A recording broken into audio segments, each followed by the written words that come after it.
Ya, sekarang kita akan memulainya dengan membuka file, lalu import, lalu kita pilih dan kita sesuaikan di option, unitsnya kita sesuaikan menjadi cm.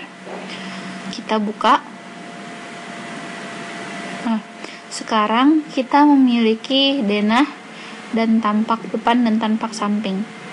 Lalu selanjutnya kita sesuaikan unitsnya dengan Windows, lalu model info, lalu formatnya kita ganti menjadi desimal dan satuannya menjadi cm, precisionnya menjadi 0,00.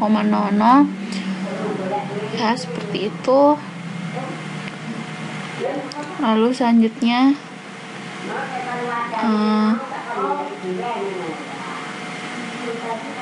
kita akan membuat modelnya.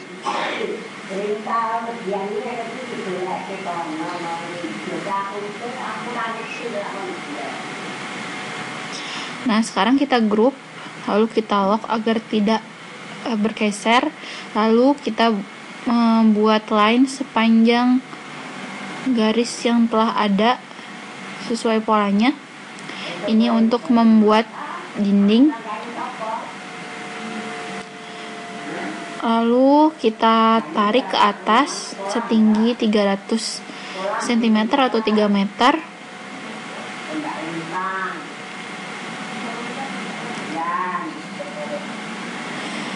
Nah, seperti ini. Untuk lebih mudah kita menggunakan XY frame, jadi terlihat lebih transparan hingga mudah itunya. Lalu kita akan melubangi bagian jendela dari dapur ini. Nah, di sini ada garis hijau, ada garis biru. Kita bisa menahan garis-garis ini dengan menekan tombol shift. Lalu kita dorong sepanjang 15 cm. Kita group seperti tadi. Nah, seperti ini. Lalu kita membuat pola dari kusen itu sendiri. Kita akan menggunakan perintah follow me, di mana follow me ini berfungsi sebagai membuat suatu alur dengan pola tertentu.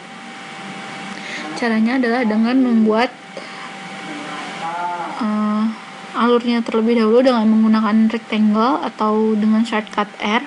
Lalu kita pilih alur yang mana saja yang akan kita gunakan, garis-garis mana saja yang akan kita gunakan dengan menggunakan Ctrl atau Shift sambil memilih. Lalu kita klik follow me dan kita tekan polanya seperti itu. Lalu di tengahnya seperti tadi kita gunakan line.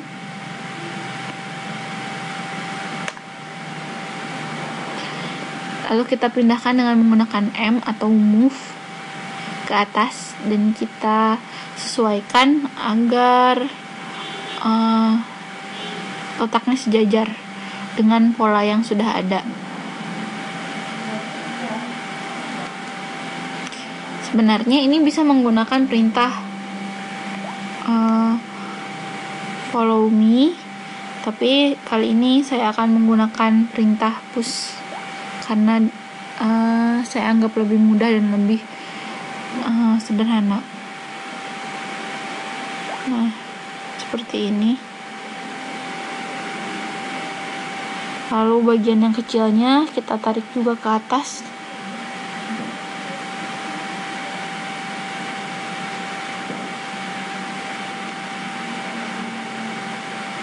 Kita sempurnakan.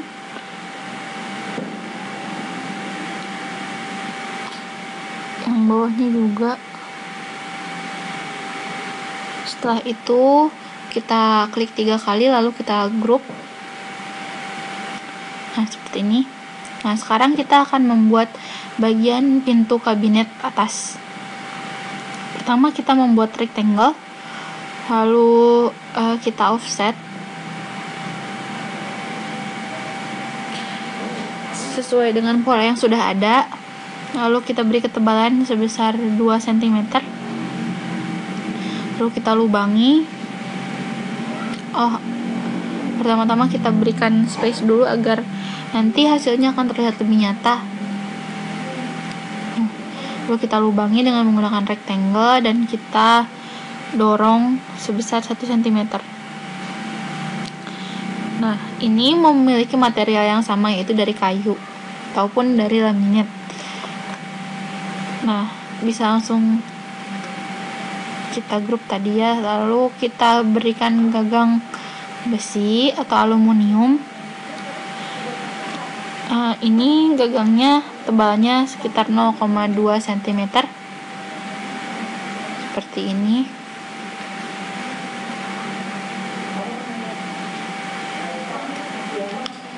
Lalu kita grup, jangan lupa. Nah, sekarang kita akan menggunakan kacanya, membuat kacanya. Kita tarik rectangle tepat di tengah-tengah.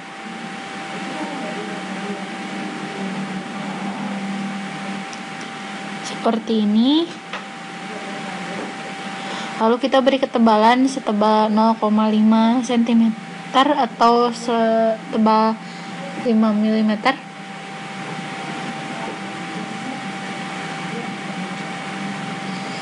Nah, ini kita memiliki 4 bagian yang sama, jadi kita bisa langsung mengcopy saja seperti itu.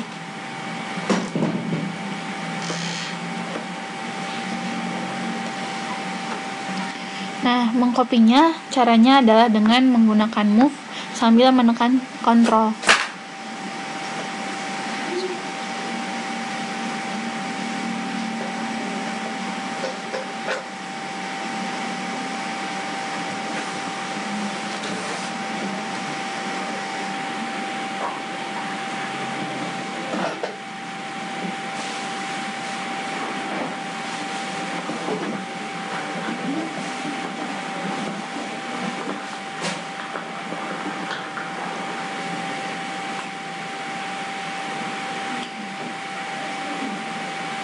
Untuk memutarnya kita bisa klik kanan lalu klik long redirection seperti ini. Kita blok dulu, lalu klik kanan lalu flip long redirection. Nah, kita sekarang sudah memiliki 4 pintu. Lalu yang pintu yang tidak memiliki kaca, kita buat rectangle dan kita beri ketebalan sebesar 2 cm sama seperti tadi. Lalu kita beri space 0,2, lalu kita gerakan. Nah, seperti ini. Jadi kita memiliki bagian yang lebih realistis. Lalu kita lubangi seperti tadi, seperti bagian pintu yang tadi dengan rectangle, lalu kita dorong 1 cm ke bawah. Nah, di sini gagang pintunya memiliki dimensi yang sama, jadi kita bisa menggunakan gagang pintu yang terlebih dahulu sudah dibuat.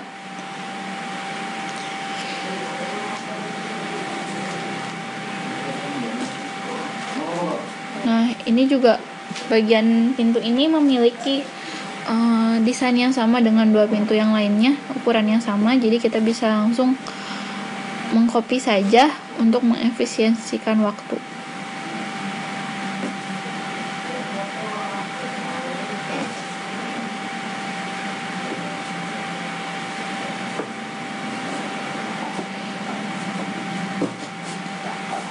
Nah, ini bisa klik kanan langsung lalu kita balikan dengan redirection.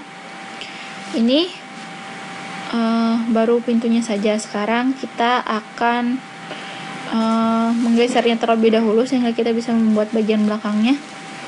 Nah, untuk bagian belakang kita memiliki kabinet yang memiliki rak yang terekspos oleh kaca. Caranya adalah dengan memberi ketebalan sebesar 33 cm, lalu kita offset 2 cm dan kita berikan bidang atau garis mengikuti pola yang sudah ada seperti ini.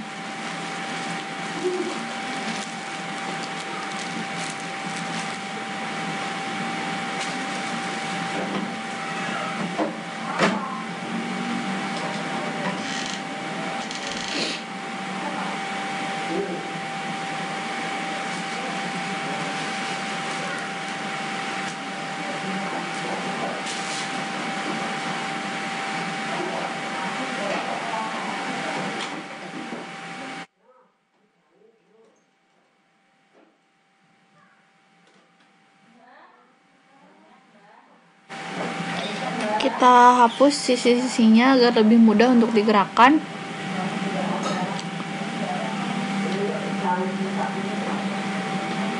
Lalu bagian yang dalam-dalam ini kita dorong sebesar 31 cm, lalu kita blok.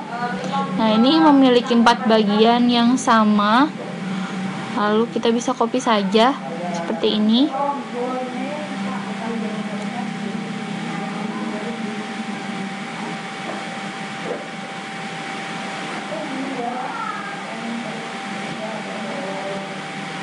Nah, untuk bagian tengah ini tidak terekspos sama sekali oleh kaca, jadi kita bisa langsung gunakan bidang atau kotak seperti biasa. Kita langsung bisa grup. Lalu untuk bagian kabinet yang di bawah sama seperti tadi caranya, kita beri rectangle, lalu kita dorong ke bawah, lalu kita lubangi dengan rectangle juga, kita grup. Nah, seperti ini. Lalu kita satukan dengan pintu yang tadi telah dibuat dengan menggunakan move.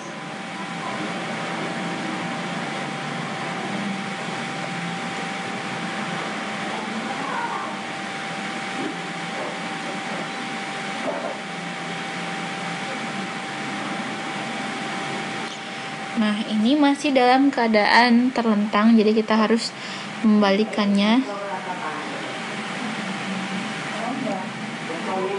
Kita menggunakan shortcut key atau rotate di sini. Seperti itu. Lalu kita balikan dengan menggunakan key tadi sebesar 90 derajat. Lalu kita bisa tempelkan. Kita cobakan tempelkan ke dinding.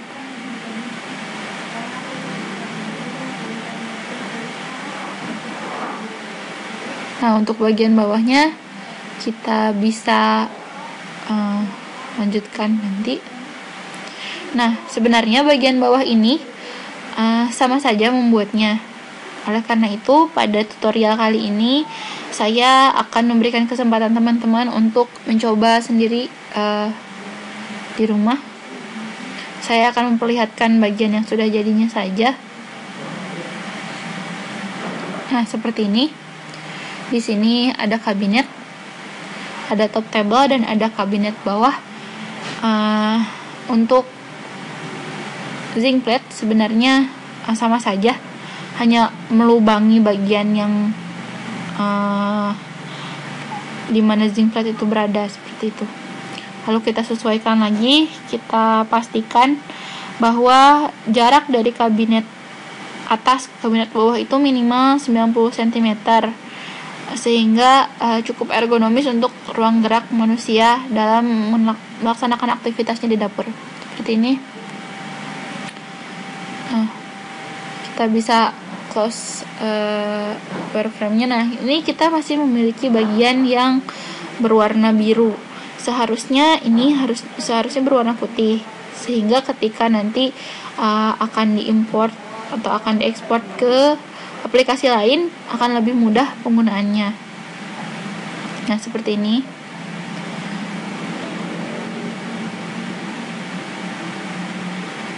Nah, kita bisa menambahkan warna dengan shortcut B. Bisa material atau bisa hanya warna saja. Di sini saya hanya akan menggunakan warna, yaitu warna hijau. Kita bisa menggunakan beberapa warna dalam pemilihan warna di dapur sehingga tidak terkesan monoton. Juga terkesan lebih bersih.